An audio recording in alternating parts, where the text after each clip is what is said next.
એક મહત્વના સમાચાર બનાસકાંઠાથી મળી રહ્યા છે। બનાસકાંઠામાં વધુ એક ગોઝારી ઘટના બની છે। થરાદ નજીક દેવપુરા ગામ પાસે નર્મદા મુખ્ય કેનાલમાં એક કાર ખાબકી હોવાની દુર્ઘટના બની છે। 3 બાળકો અને એક પુરુષ સહિત 4 લોકોના થયા છે મોત। એક મહિલા હજુ પણ ગુમ છે, ત્યારે ફાયર વિભાગ દ્વારા તેની શોધખોળ ચાલી રહી છે, જેમાં પ્રાપ્ત માહિતી મુજબ કારમાં કુલ 5 લોકો સવાર હતા।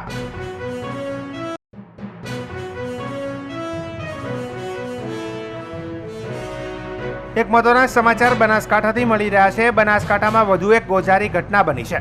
થરાદ નજીક દેવપુરા ગામ પાસે નર્મદા મુખ્ય કેનાલમાં એક કાર ખાબકી હોવાની દુર્ઘટના બની છે। 3 બાળકો અને એક પુરુષ સહિત 4 લોકોના થયા છે મોત। એક મહિલા હજુ પણ ગુમ છે, ત્યારે ફાયર વિભાગ દ્વારા તેની શોધખોળ ચાલી રહી છે, જેમાં પ્રાપ્ત માહિતી મુજબ કારમાં કુલ 5 લોકો સવાર હતા।